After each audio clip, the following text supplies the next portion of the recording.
Halo teman-teman sekalian, Assalamualaikum warahmatullahi wabarakatuh. Masih bersama saya Pak Sul di channel Guru Kreatif 4.0.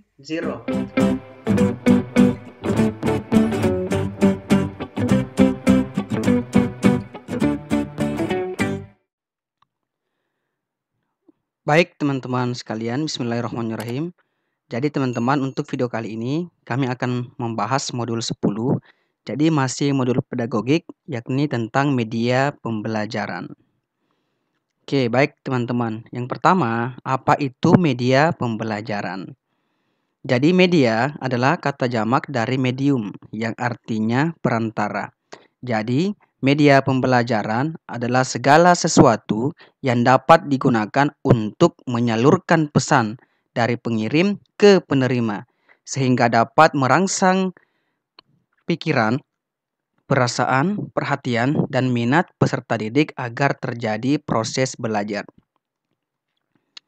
Yang kedua, proses komunikasi dalam pembelajaran. Teman-teman dapat kita lihat di sini bahwa posisi media di sini berada di tengah-tengah, yakni media ini adalah sebagai perantara antara sumber pesan, yakni guru, dan penerima pesan, yakni siswa. Jika terjadi komunikasi dua arah, maka siswa bisa bertindak sebagai sumber pesan dan guru sebagai penerima pesan. Ciri-ciri media pembelajaran yang pertama ada yang disebut dengan ciri fiksatif atau fiksatif property. Ciri fiksatif merupakan yang menggambarkan kemampuan media pembelajaran untuk merekam, menyimpan, menampilkan, dan mengkonstruksi suatu peristiwa atau objek. Media pembelajaran dengan ciri tersebut dapat dikembangkan seperti foto, program video, program audio, program multimedia, file, presentasi komputer, dan sebagainya. Jadi, ciri fiksatif kata kuncinya adalah kemampuan media untuk merekam, menyimpan, menampilkan, dan mengkonstruksi. Kemudian yang kedua adalah ciri manipulatif atau manipulatif property. Nah, ciri ini merupakan suatu kejadian yang memerlukan waktu panjang atau produksi berhari-hari ini dapat disajikan kepada peserta didik dalam waktu 2 atau 3 menit dengan teknik pengambilan gambar atau time lapse recording. Jadi misalnya proses metamorfosis kupu-kupu, kemudian proses larva menjadi kepompong, kemudian menjadi kupu-kupu dapat dipercepat dengan teknik rekaman fotografer. Di samping itu juga dapat memperlambat menayangkan kembali hasil rekaman video. Kemudian yang ketiga adalah ciri distributif. Nah, ciri distributif ini memungkinkan media memungkinkan suatu objek atau kejadian ini ditransformasikan atau didistribusikan melalui ruang, dan secara bersamaan kejadian tersebut disajikan kepada peserta didik dengan stimulus pengalaman yang relatif sama mengenai kejadian ini. Jadi contohnya Bapak Ibu adalah flash disk atau CD. Nah, biasanya ketika kita ingin mengajarkan media ke kelas A, B, C secara bersamaan, maka kita membutuhkan flash disk untuk memindahkan file berupa persentase yang ingin kita tayangkan juga di kelas B dan kelas C. Itulah yang disebut dengan ciri distributif, artinya memungkinkan suatu objek atau kejadian dapat ditransformasikan atau didistribusikan secara bersamaan melalui ruang. Oke, kemudian teman-teman yang keempat ada fungsi media pembelajaran. Media pembelajaran yang pertama sebagai alat bantu dalam pembelajaran. Ingat bahwa sebagai alat bantu, media pembelajaran ini mempunyai fungsi untuk memperlancar tercapainya tujuan pembelajaran. Hal ini dilandasi keyakinan bahwa kegiatan pembelajaran dengan bantuan media pembelajaran dapat mempertinggi kualitas belajar peserta didik dalam tenggang waktu yang cukup lama. Jadi itu berarti bahwa pengalaman belajar peserta didik ini dengan bantuan media pembelajaran akan menghasilkan proses dan hasil belajar yang lebih baik daripada tanpa bantuan media pembelajaran. Kemudian yang kedua adalah media pembelajaran ini sebagai sumber belajar. Sumber belajar itu adalah segala sesuatu yang dapat dipergunakan sebagai bahan pembelajaran untuk belajar peserta didik. Nah, media pembelajaran ini sebagai salah satu sumber belajar karena dapat membantu guru dalam memudahkan tercapainya pemahaman peserta didik terhadap materi ajar, serta dapat memperkaya wawasan peserta didik. Oke, next teman-teman, manfaat media pembelajaran. Yang pertama, media pembelajaran ini teman-teman dapat bermanfaat, penyampaian materi ajar ini dapat diseragamkan. Kemudian yang kedua, proses pembelajaran menjadi lebih menarik, proses pembelajaran menjadi lebih interaktif, kemudian waktu belajar mengajar ini menjadi lebih efisien, kualitas belajar peserta didik ini dapat ditingkatkan. Proses pembelajaran ini dapat terjadi di mana saja dan kapan saja, dan sikap positif terhadap peserta didik terhadap proses belajar dapat ditingkatkan, dan peran guru dapat berubah ke arah yang lebih positif. Yang keempat adalah klasifikasi media pembelajaran. Nah, teman-teman dapat lihat di sini bahwa ada yang disebut dengan media teks. Media teks ini seperti buku cetak, modul pembelajaran, lembar kerja peserta didik atau LKPD, e-book, dan web page. Kemudian yang kedua ada media audio seperti compact disc, presenter live, podcast, radio, dan sebagainya. Media visual seperti poster, wall chart, foto, gambar yang interaktif, whiteboard. Kemudian media video seperti program video pembelajaran, DVD, digital versatile disc, streaming video, dan sebagainya. Kemudian media manipulatif contohnya adalah mockup, training kit, dan berbagai bangun matematik dan simulator. Kemudian yang terakhir adalah orang. Jadi teman-teman, orang itu atau manusia dalam kenyataannya ini disebut dengan media karena termasuk orang yang sangat penting dalam belajar. Peserta didik di sekolah belajar dari guru dan teman lainnya. Di masyarakat, peserta didik ini belajar dari orang dewasa lainnya. Faktor-faktor yang mempengaruhi pemilihan media pembelajaran. Yang pertama ada tujuan pembelajaran yang ingin dicapai. Nah, teman-teman, jika teman-teman nanti memilih media pembelajaran, nah teman-teman harus tahu seperti apa tujuan pembelajarannya. Nah, dengan melihat tujuan pembelajarannya, maka teman-teman dapat memilih media yang ingin teman-teman gunakan. Seperti apakah PowerPoint, apakah alat peraga, apakah DVD, dan sebagainya. Kemudian yang kedua adalah karakteristik peserta didik. Nah, teman-teman harus tahu juga bagaimana karakter dari anak didik teman-teman, seperti apa gaya belajarnya, kemudian bagaimana minatnya, dan sebagainya.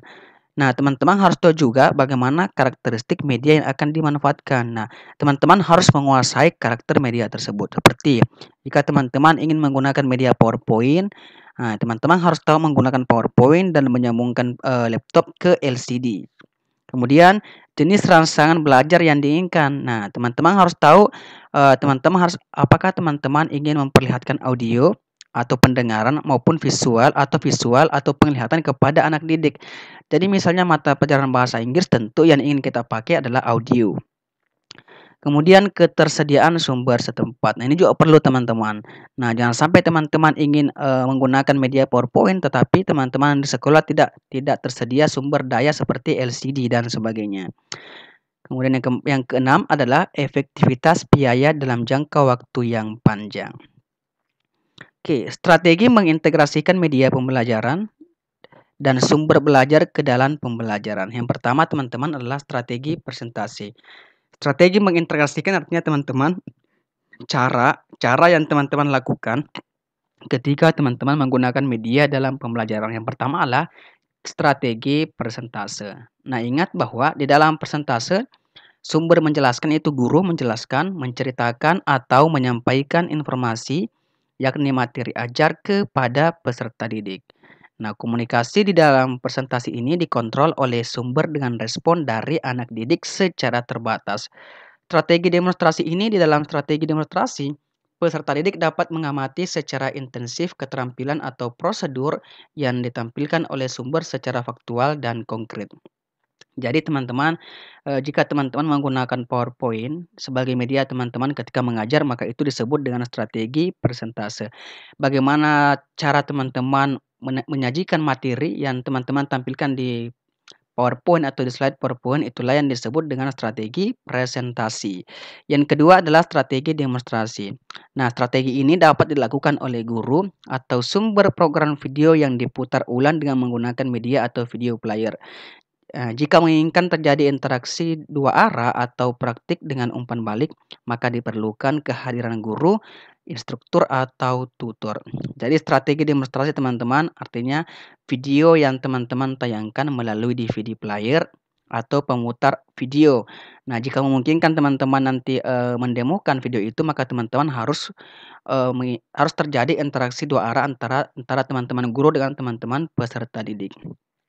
Yang ketiga adalah strategi drill and practice. Nah, ini merupakan serangkaian latihan kognitif atau thinking skill dan latihan keterampilan motor skill yang didesain untuk menyegarkan atau meningkatkan pengetahuan yang spesifik atau keterampilan yang baru. Jadi ini strategi latihan ini teman-teman biasa digunakan oleh guru-guru seni budaya dan guru olahraga. Jadi dia membutuhkan latihan eh, dan menunjukkan bagaimana latihan itu kepada anak didiknya. Dan yang terakhir adalah strategi yang keempat, strategi tutorial. Ini dilakukan untuk membantu anak didik kita yang mengalami kesulitan dalam belajar. Nah, tutorial teman-teman biasanya dilakukan tatap muka dengan anak didik secara individual dan sering digunakan untuk mengajarkan keterampilan dasar seperti membaca dan aritmatika. Nah, untuk teman-teman yang di SMA biasanya digunakan ketika mengajar prakarya. Jadi teman-teman menyuruh siswa untuk membuat makanan olahan seperti kue dan sebagainya, maka teman-teman harus membuat tutorial. Dan yang terakhir adalah strategi diskusi. Nah, ini merupakan aktivitas belajar yang bertukar ide, gagasan, dan opini antar peserta didik maupun antara peserta didik dengan guru. Nah, diskusi ini dapat digunakan di setiap pembelajaran dalam kelompok kecil maupun besar. Jadi teman-teman ada 5 cara atau strategi dalam mengaplikasikan media pembelajaran di dalam kegiatan pembelajaran. Yang pertama, demonstrasi, presentasi, drill and practice, tutorial, and diskusi atau discuss. Oke, teman-teman, yang terakhir adalah multimedia pembelajaran. Nah, jika teman-teman sering menggunakan multimedia pembelajaran ini tidak masalah. Jadi multimedia ada kata multi itu banyak, kemudian media. Banyak media dalam pembelajaran. Jadi multimedia pembelajaran adalah program instruksional yang mencakup berbagai unsur media. Nah, di dalam media itu ada teks, ada gambar diam, ada suara, ada video, dan ada animasi yang terintegrasi dalam instruksi program sistem komputer. Nah, multimedia pembelajaran interaktif ini adalah suatu multimedia pembelajaran yang dilengkapi dengan alat pengontrol sistem komputer yang dapat dioperasikan oleh peserta didik sehingga peserta didik dapat memilih apa yang dikehendaki untuk proses pemberdayaan belajar selanjutnya. Jadi teman-teman yang sebelah kiri ini merupakan contoh multimedia pembelajaran. Jadi ini ada kelas matematika kelas 12.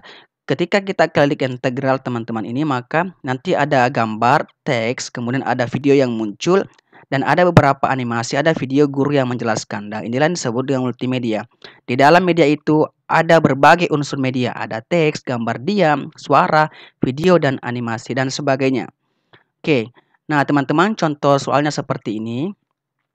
Salah satu media pembelajaran yang sering kita gunakan dalam pembelajaran adalah LKPD, Lembar Kerja Peserta Didik.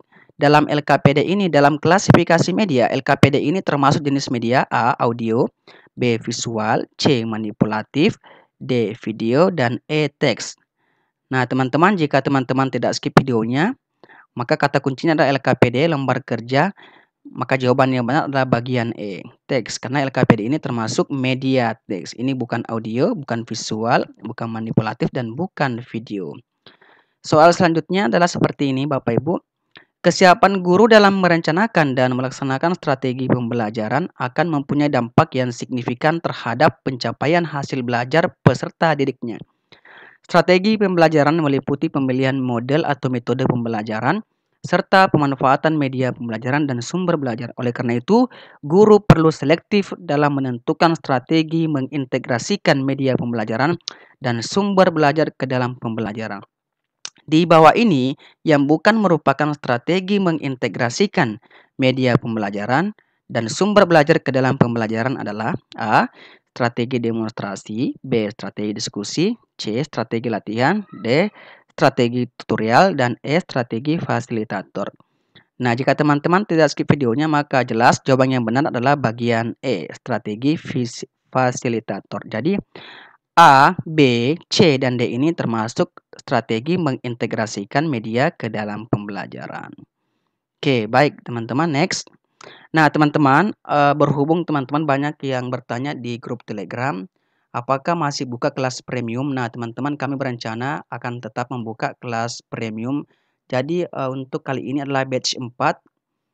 Pendaftarannya mulai 30 Juni sampai 2 Juli 2021. Jadi teman-teman ada berbagai macam keunggulan yang teman-teman dapatkan dari sini, di antaranya teman-teman akan diberikan modul, kemudian setiap modul ada kuis, kemudian ada pretest, ada tryout, ada Zoom, dan sebagainya. Nah, teman-teman juga kami berikan tips dan trik menjawab soal dengan cepat dan, benar dan sebagainya. Jadi teman-teman buruan daftar bagi teman-teman yang belum bergabung di kelas premium Guru Kreatif 4.0 batch 4. Jadi tanggal pendaftarannya adalah 30 Juni sampai 2 Juli 2021. Jika teman-teman berminat silakan japri kami di Telegram https://t.me/paksul guru kreatif. Jadi kami tunggu teman-teman bergabung, bismillah kami kawal teman-teman hingga lulus. Baik teman-teman, untuk video kali ini, cukup sekian dari kami. Terima kasih, semoga bermanfaat dan saya yakin dan percaya semoga teman-teman semua ini bisa lulus P3K tahun ini dengan 1 kali tes. Amin ya rabbal alamin. Wassalamualaikum warahmatullahi wabarakatuh.